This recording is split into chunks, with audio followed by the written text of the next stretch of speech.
édifier respectivement sur les différentes formes de violence en milieu scolaire et sur les droits fondamentaux des enfants, une initiative de l'ONG Cri de Cœur appréciée à sa juste valeur. Le réseau des organisations de la société civile pour l'économie verte en Afrique centrale, en séjour dans la province du Moyen-Ogooué, à Lambaréné, la capitale provinciale, les objectifs de développement durable étaient au cœur des sensibilisations. La quête des performances et du dynamisme à la maison Georges Raouri qui abrite la télévision nationale, Sébastien Tountoum Bekale, directeur général du groupe Gabon Télévision, et les autres responsables se sont retrouvés au Cap Esterias pour orienter leurs réflexions et leurs révisions vers cet objectif. Voilà pour les titres, le développement dans une poignée de secondes.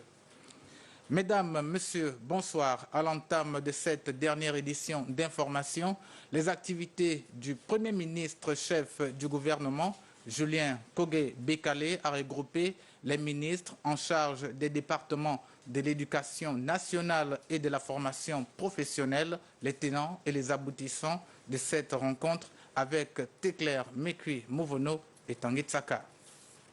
L'éducation et la formation au Gabon, longuement abordé, le chef du gouvernement, Julien Kogé Bekale, a devisé avec les ministres concernés par la redynamisation de ces deux domaines prioritaires, chers au chef de l'État. Nous avons fait le point avec le Premier ministre sur le programme de construction, d'extension et de réhabilitation des établissements, du primaire, du secondaire, puisque nous avons un déficit de salles de classe. On est en train de faire le point d'étape.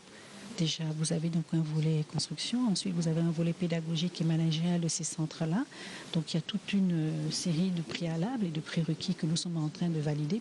Entre construction, réhabilitation de salles de classe et la création de nouveaux centres de formation professionnelle, ces secteurs pourraient bientôt être en ébullition. Pour la rentrée 2020, on a un programme de construction, de réhabilitation, d'extension de salles de classe avec l'AFD pour la livraison de 223 salles de classe. Le premier marché a été signé ce matin, notamment avec la BAD pour les lycées d'enseignement technique et professionnel, qui nous permettrait de doubler la capacité de ces établissements. Nous avons deux centres dont la disponibilité vis-à-vis des apprenants sera actée sur l'année 2020.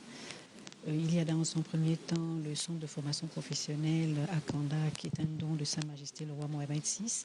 Nous avons également évoqué le centre de formation professionnelle zone économique de Nkok. Il s'agit là d'objectifs qui, une fois atteints par le gouvernement, contribueraient indéniablement au bien-être des jeunes Gabonais. Cela constituerait une réelle avancée au cours de ce septennat dédié à la jeunesse. Dans le même registre, les membres de l'ONG Cri de Cœur sont allés ce matin au collège d'enseignement secondaire d'Akanda pour édifier les élèves sur les questions liées aux violences en milieu scolaire. Cabrel, Guilain, Lemami et Erwin Zigué, le point. Le collège d'enseignement secondaire d'Akanda accueille pour la première fois l'ONG Cri de Cœur dans le cadre de sa tournée de sensibilisation, dont l'objectif est de dénoncer les violences en milieu scolaire. Face aux élèves, les membres de cette organisation sont revenus sur les différentes formes de violence afin que ces derniers s'en imprègnent et deviennent eux aussi des acteurs dans la lutte contre ce phénomène qui prend de l'ampleur au Gabon. Il y a le harcèlement moral dans lequel on insulte des gens, on les traite de plein de choses dans le but de leur faire souffrir. Le cyberharcèlement qui se passe en dehors de l'école, dans lequel on essaie de nuire à la personne verbalement dans les réseaux sociaux. Il y a le harcèlement sexuel. Au cours de notre enquête, nous nous sommes rendus compte que le harcèlement le plus courant en milieu scolaire, défini par les enfants, c'était la brimade. Ils la définissaient beaucoup plus comme étant une forme de brimade. Ensuite, celle qui venait en deuxième position, c'était les violences. Il faut dire que cette tournée de sensibilisation initiée par l'ONG Cri de Cœur se déroule conformément à l'article 42 de la Convention des droits de l'enfant. Ils étaient très réceptifs au message, même si du point de vue de la forme, ils n'avaient pas toujours la définition, mais ils connaissaient le phénomène. Nous avons eu énormément de jeunes qui ont pu s'ouvrir, qui ont pu discuter avec nous, qui nous ont fait comprendre qu'ils avaient besoin de cela. On rappelle, la descente de l'ONG Cris de Cœur dans les établissements secondaires de la capitale fait suite à l'atelier de formation des animateurs sur les violences en milieu scolaire qu'elle a organisé en collaboration avec l'UNICEF. Une journée chargée pour l'ONG Cris de Cœur qui a ensuite mis le cap sur l'école publique de la nouvelle cité, c'est à Nzayon. Les droits fondamentaux des enfants ont été largement abordés avec les membres de l'association des parents d'élèves. Retrouvons le timbre vocal de Cabrel Guilain Lemami sur les images de Hervé Zingué. C'est une rencontre de sensibilisation un peu particulière qui a débuté par l'installation du bureau de l'association des parents d'élèves de l'école publique de la Nouvelle Cité, située dans le 6e arrondissement de la commune de Libreville. Au cours de leur prise de fonction, les promus ont été édifiés sur le rôle d'une APE dans le suivi des élèves et sur le rôle qu'elle doit jouer dans le développement de cette structure scolaire à travers la mise en place des projets. Le rôle de l'APE, ce n'est pas seulement de cotiser. L'APE est un partenaire pour l'éducation nationale. Donc l'APE est là pour faire des projets, aider les parents. En seconde partie, les parents d'élèves ont eu droit à un atelier de renforcement des capacités axé sur les 10 principes fondamentaux des droits de l'enfant et la prise en charge des enfants vulnérables en milieu scolaire. Un atelier à l'initiative de l'ONG Cris du Cœur contre le harcèlement en milieu scolaire. Les parents, au sortir de là, vont comprendre quel est le droit de l'enfant. L'enfant a un droit à la vie, à l'éducation, à la protection. Il a un droit à la participation dans la famille. Cette rencontre énième du genre démontre à nouveau l'engagement de l'ONG Cris du Cœur dont la mission est la prévention et la lutte contre le harcèlement sexuel et les violences en milieu scolaire. Ils ont eu le besoin de s'informer sur le code de l'enfant, sur la CDE, la Convention des droits de l'enfant. En tant qu'ONG, sillonnant les établissements depuis un moment, je pense qu'ils ont été édifiés. C'est donc bien outillé que les parents d'élèves de l'école publique de la Nouvelle Cité sortent de cette rencontre. Ils devront relayer les informations reçues aux parents qui n'ont pas fait le déplacement pour assister à cet atelier. Journée de réflexion du groupe Gabon Télévision au Cap Esterias. Sébastien Tontoum Bekale, directeur général de la télévision nationale, a regroupé les autres responsables pour réfléchir sur les stratégies de performance et de dynamisme à adopter afin d'améliorer les conditions de vie et de travail du personnel. Plus ample détail avec Georges Kambila et Marlise Mangue. Décontracté et loin de son siège, la maison Georges Aroyé, le directoire de Gabon Télévision a choisi un cadre calme, serein et propice pour mener la réflexion sur les nouveaux défis à relever cette année. Nous sommes une entreprise qui recherche l'efficacité. Le président de la République a lancé un appel pour des résultats désormais auxquels nous sommes astreints, nous, les structures publiques et privées. Autant de facteurs qui nous ont amenés à avoir cette initiative, nous retrouver pour dessiner un petit peu les contours de ce que nous souhaitons, nous, les hauts responsables de Gabon Télévision, pour notre entreprise et pour l'année 2020. Donc il est question pour nous de passer au peigne fin, faire un état des lieux de ce que Gabon Télévision a été pour 2019 et de ce que nous voulons que Gabon Télévision soit pour 2020. Ces travaux du Cap Esterias sont porteurs des innovations qui devaient révolutionner la télévision publique. La rigueur au travail, la rigueur, le respect des heures, bien sûr, la rigueur dans le rendement. Et bien sûr, nous allons adopter des stratégies pour faire en sorte que le contenu, et c'est ça, bien sûr, vers quoi est tournée notre politique, c'est de faire en sorte que de plus en plus le contenu du journal télévisé soit riche en genre journalistique, bien sûr, riche également par rapport à la compétence des uns des autres. Le fonctionnement, les stratégies à mener, les actions prioritaires sont les principales thématiques abordées dans une approche participative pour des résultats palpables qui contribuerait à l'image de marque de Gabon Télévision. Le ministère de la Communication et de l'Économie numérique vient d'organiser un atelier de restitution des résultats du concours Hackathon national 2019. Ce concours s'est tenu, rappelons-le, du 11 novembre au 8 décembre 2019 dans les villes de Port-Gentil, Mwanda et Franceville. Esmine Kayumba, Pierre Claverella, Le Point. Cet atelier de restitution des résultats de l'Hackathon national 2019 intervient au terme d'un concours qui mettait en compétition des jeunes Gabonais âgés de 15 à 35 ans ayant des idées innovantes d'applications mobiles ou web. Le ministre d'État et le ministre de la Communication tient particulièrement à remercier la Banque mondiale pour son soutien et son accompagnement dans ce projet de transformation numérique et dont la priorité porte dans cette première phase sur l'amélioration du système d'informatique sanitaire de notre pays. Au lauréat de cette deuxième édition, je tiens à vous féliciter et je réaffirme le soutien du ministre d'État de vous accompagner dans le développement des solutions innovantes proposées. Le Hackathon national, dans sa deuxième édition, a donc permis aux jeunes développeurs web de se surpasser et de créer un système informatique en 48 heures. Nous avons primé 9 projets. Nous avons eu des projets liés notamment à ce qu'on appelle l'intelligence artificielle du côté de Port-Gentil. On a eu des lauréats qui ont présenté une application qui permet aux usagers de pouvoir, à travers le scan de leur rétine, adapter la luminosité de leur écran. On a eu des solutions qui présentent aussi un assistant vocal qui permet aux patients d'avoir un rappel sur la prise de médicaments. Et cet assistant vocal a été développé du côté de Mwanda et prend en compte les langues vernaculaires. Les 9 projets sélectionnés seront donc accompagnés au sein de l'incubateur numérique national pendant une durée bien précise afin de passer de la phase de prototype en solution innovante aux problèmes sanitaires du pays. 5 000 $, environ 2 800 000 francs CFA, c'est le montant que recevra chaque vainqueur du concours des entrepreneurs dénommé Tony Elumelu qui vient d'être lancé. C'est une initiative conjointe de l'Office national de l'emploi et UBA. Rita Abogo Ndong et Richard Mebiwa nous en disent davantage. Il y a la faisabilité de l'idée. C'est le début d'une aventure qui va durer jusqu'au 1er mars 2020.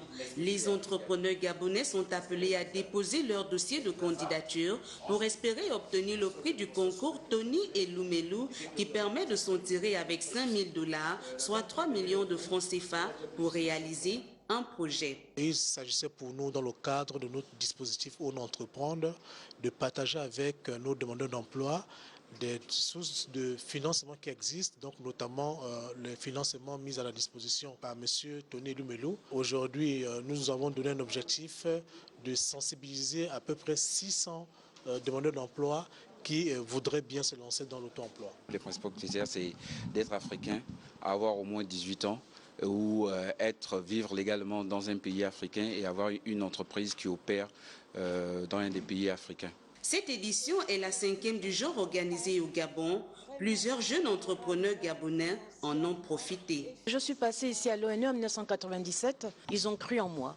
Et en 2015, Tony Elumelu, me voyant déjà préparé, il a cru en l'idée que j'ai déposée parce que l'avantage à la Fondation Tony Elumelu, on n'a pas besoin d'être un entrepreneur confirmé. La Fondation Tony Elumelu a été créée en 2010 par Elumelu, économiste et investisseur, dont l'ambition est de contribuer au développement économique de l'Afrique, un programme d'entrepreneuriat ouvert à tous, aussi bien pour la mise en avant d'idées novatrices que pour des entreprises existantes de moins de 3 ans, tous secteurs confondus.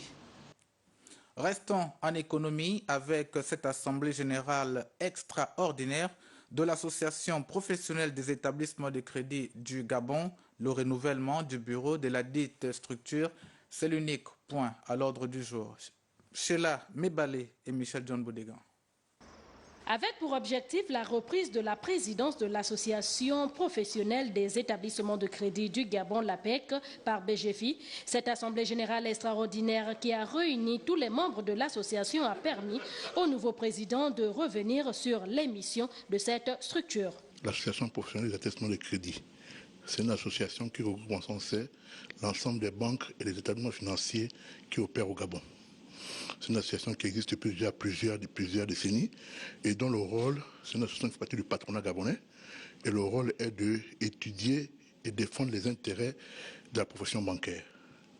Donc son rôle, entre autres, est d'étudier des sujets d'intérêt commun et de défendre les intérêts de la profession bancaire par rapport au marché. Au cours de ces assises, il a été également question de redynamiser la structure en actualisant le nouveau bureau directeur. Bon, les chantiers prioritaires sont connus, sont les chantiers du secteur bancaire, parce que c'est l'association des patrons des banques. Donc notre souci d'abord, le premier chantier, c'est toujours de pouvoir mieux servir les populations en matière de services bancaires, savoir comment au sein de notre association, on peut améliorer les pratiques et le service aux clients. C'est aussi étudier les grands sujets de l'heure, les grands sujets notamment liés à l'alimentation bancaire qui feront que les clients seront mieux satisfaits. L'association professionnelle des établissements de crédit du Gabon regroupe en son sein les établissements bancaires et institutions financières. Le Centre de recherche appliquée aux arts et aux langues vient de célébrer ses 10 ans d'existence. La cérémonie circonstancielle a eu pour cadre son siège de derrière l'école normale supérieure. Les précisions avec Césarine Andem et Médard Engang. Les chercheurs gabonais à l'honneur. 10 ans de recherche, de collaboration et d'innovation, c'est sous ces signes que le laboratoire du Centre de recherche appliqué aux arts et aux langues, dénommé le CRAL, a célébré sa 10e bougie. Déjà, le CRAL aujourd'hui a 3 maîtres de conférence, 16 maîtres assistants. Le CRAL a produit 5 ouvrages collectifs à l'international. Nous avons été à l'origine de colloques internationaux. Notamment, il y a un forum avec la faculté des sciences de l'éducation de l'université de Salamanque que nous organisons tous les 2 ans. Nous travaillons aujourd'hui sur l'enseignement des langues, sur le contact entre les langues locales et les langues européennes. Plusieurs chercheurs ont présenté leurs différents travaux et études réalisées. Parmi ceux-ci, l'utilité de la traduction au sein des établissements secondaires et universitaires au Gabon. J'essaie de démontrer que la traduction ne sert pas seulement à enseigner des langues, elle a d'autres objectifs qui lui sont assignés. Elle permet à l'étudiant, à l'apprenant d'aller à la rencontre avec l'autrui, découvrir l'altérité pour un meilleur, je peux dire, vivre ensemble puisqu'on a affaire à des classes assez hétérogènes. Cette association à but scientifique a pour mission promouvoir et valoriser les connaissances existantes sur l'éducation artistique du monde anglophone, francophone et hispanique. Elle s'engage aussi à améliorer les programmes de recherche. Toute autre chose maintenant, cette séance de travail entre le premier maire adjoint de la commune de Libreville et le gouverneur du district 403B1 du Lions Club International, Serge Williams Akasaga Okinda et Badinga Itsu, ont chacun présenté leur vision pour la promotion des actions humanitaires. Le condensé avec Gérard Magnagna. Ce sont leurs missions communes visant à répondre avec promptitude aux attentes d'autrui dans la cité et celles portant principalement sur l'engagement du Lions Club International à favoriser la paix et promouvoir la culture du dialogue qui ont été examinées par les 2 personnalités. En tant que gouverneur, je suis astreint à effectuer une visite officielle dans chacun des pays qui constituent mon district. Nous sommes à mi-mandat puisque notre mandat annuel est de 12 mois et après 6 mois de fonctionnement, je voulais regarder comment est-ce que les clubs fonctionnent, quels sont les projets qui ont été mis en œuvre, quel est le niveau d'atteinte de nos résultats de manière à ce que nous puissions d'ores et déjà formuler des plans de correctifs. Au-delà de ces missions philanthropiques qui démontrent à suffisance l'intérêt du Lions Club International à servir la communauté, le gouverneur du district 403B1 a déroulé un éventail de projets liés à la lutte contre la famine et les catastrophes naturelles et environnementales. Nous avons déjà travaillé dans l'environnement depuis le début de l'année, dans le diabète, et nous avons identifié également des actions dans le domaine du cancer infantile qui feront l'objet dans les semaines et les mois à venir d'une action particulière des clubs de Libreville. Au terme de l'entretien, Serge Williams Akasaga Okinda, premier maire adjoint de la commune de Libreville, a redéfini la disponibilité de son institution à accompagner les actions à caractère social.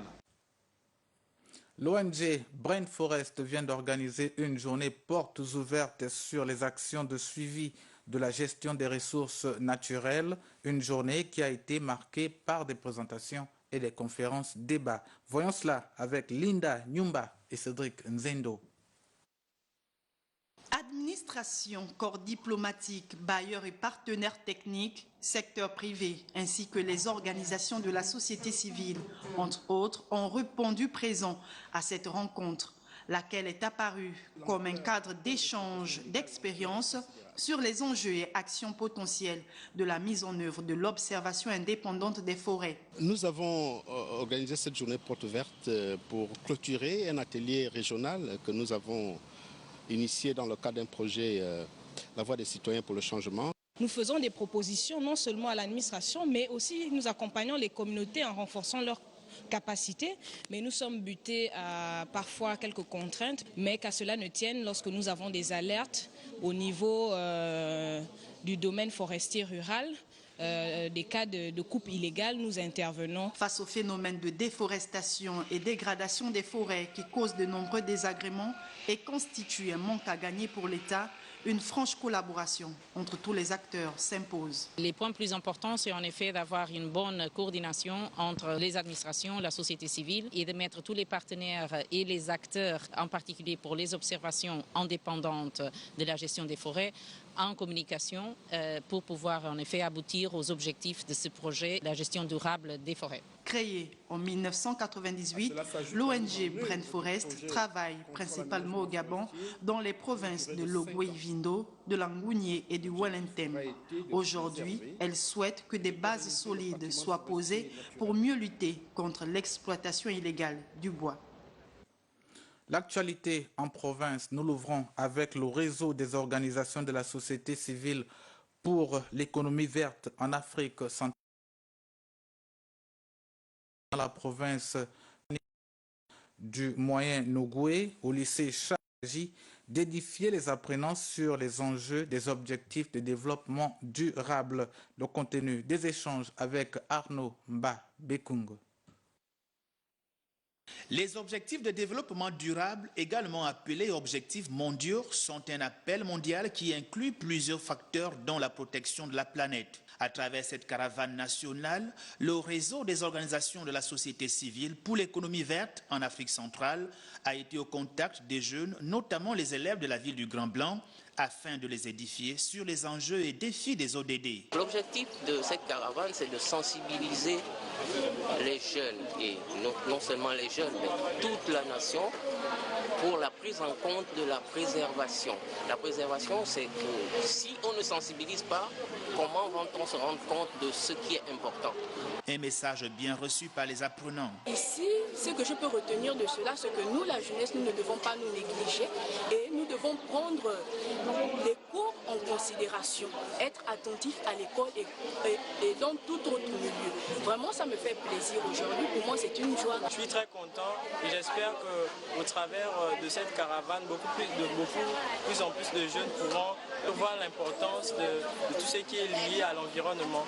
La communauté éducative du Moyen-Nogoué se dit satisfaite de cette initiative. Les élèves ont été édifiés sur le développement durable et les enjeux que ce concept encore comprend. En partenariat avec le programme des Nations Unies pour le développement, la caravane nationale des ODD, qui a débuté en décembre dernier dans les villes de Libreville et Port-Gentil, s'achève le 4 février prochain à Franceville. À Tchibanga, dans la province de la Nyanga, le gouverneur Christian Leka a divisé avec une importante délégation du bureau de coordination du programme GRAIN. Le contenu des échanges dans ce reportage de Gildas Biviga. Reçoit une délégation du programme GRAIN conduite par son coordonnateur général Kalix Mbeng. Au menu des échanges, les nouvelles orientations liées à ce programme en termes d'organisation et en termes d'activités à déployer pour les années futures. Aujourd'hui, présenter nos civilités à Madame le gouverneur, qui est la représentante du président de la République et du gouvernement, lui faire l'économie de la mission, qui est une mission de suivi des activités du programme GREN, partager les nouvelles orientations en termes d'organisation, en termes d'activités à déployer pour les années futures et lui présenter un peu le bilan des échanges qu'on a eus sur le terrain avec les bénéficiaires. Il faut dire que le programme GREN a un avenir radieux et soutenu par le gouvernement de la République. En conclusion, les bénéficiaires à qui les parties prenantes sont invités à s'organiser pour que l'impact soit visible et réponde aux besoins des populations locales. Le projet est une initiative du président de la République qui est en cours. Le président de la République soutient cette initiative-là. Ça va aller de l'avant parce que grâce à l'action synergie du président, le gouvernement s'est endetté auprès de la BAD pour continuer à soutenir ce projet. Et le partenaire de la République gabonaise dans ce projet, le groupe Olam International, de son côté s'est aussi engagé à soutenir le programme via la sous-traitance. C'est donc sur la base des coopératives existantes qu'il faudrait faire la communication et la sensibilisation pour aller de l'avant. Cette audience a pris fin par cette photo de famille dont la satisfaction du gouverneur de province a été d'encourager ce programme qui fait la fierté des populations locales. Revenons dans la province de l'Estuaire, précisément dans le Komo-Kango, où le secrétaire du bureau du Conseil économique, social et environnemental s'est entretenu récemment avec les différents chefs de village. Le conflit faune-flore est le sujet évoqué. Georges Kombila et Jean de Dieu Mambundu font l'économie de cette rencontre. Autour du deuxième secrétaire du bureau du Conseil économique, social et environnemental, les chefs de village et cantons du Komo-Kango Océan. Ils sont venus débattre des problèmes qui minent leur environnement, à savoir la dévastation des plantations par les éléphants et autres pachydermes. Il faudrait que le Conseil économique et social mette un rapport, et ce rapport doit être posé sur la table du gouvernement pour que nous revenons sur les fondamentaux, notamment les battues. Vous savez, si on peut abattre un ou deux éléphants dans un département, ça permettra à ce que les éléphants aillent un peu loin. Les populations peuvent à nouveau reprendre leur activité champêtre. Mais bon, nous disons simplement que même s'il faut abattre un éléphant ou deux, ça ne filera pas les éléphants en forêt. Mais aujourd'hui, nous sommes quand même dans la sécurité des personnes et des biens parce que nos populations sont en danger. Sans langue de bois, les propriétaires de ces différents champs ont exprimé leur désarroi. Nous avons les éléphants. Nous ne pouvons plus planter. Les éléphants sont maintenant propriétaires de nos villages. Les éléphants détruisent tout, les plantations, tout. Personne ne peut faire quelque chose chez nous. Depuis 2009, nos semences, un agriculteur, si tu passes 2 ans, 3 ans, tu ne plantes pas, il n'y a plus rien. À l'ancien temps, il y avait l'autorisation de la bataille des éléphants. Et les éléphants fuyaient. Une situation qui vient, une fois de plus, mettre au goût du jour la problématique d'homme-faune. La note politique de ce journal est en off. Elle porte sur l'installation du nouveau patron du parti politique RPG. Le Rassemblement pour le Gabon a désormais à sa tête Laurent Angué Mézui. Installé dans ses nouvelles fonctions, le promu promet d'apporter un souffle nouveau dans la gestion de sa formation politique ancrée dans l'opposition. La cérémonie d'installation a eu pour cadre le siège du dit parti, situé au quartier Petit Paris dans le 3e arrondissement de la commune de Libreville. Nous y reviendrons au cours de nos prochaines éditions d'information. Autre activité en off toujours, c'est cette célébration à la cathédrale Notre-Dame de l'Assomption de Libreville de la messe d'ouverture de la semaine de prière pour l'unité des chrétiens. Plusieurs fidèles des églises catholiques, protestantes et orthodoxes ont effectué le déplacement vers la dite cathédrale. Le thème retenu pour l'édition 2020 est « Ils nous ont témoigné une humanité peu ordinaire ». Plus ample détail au cours de nos prochaines éditions d'information. Point final à ce journal. Prochain rendez-vous de l'actualité demain, 13h, vous serez en compagnie de Guy Ndong Obian. À 20h, Kenny Kanga Boussamba. Quant à moi, je vous attendrai à 23h. Merci pour votre attention.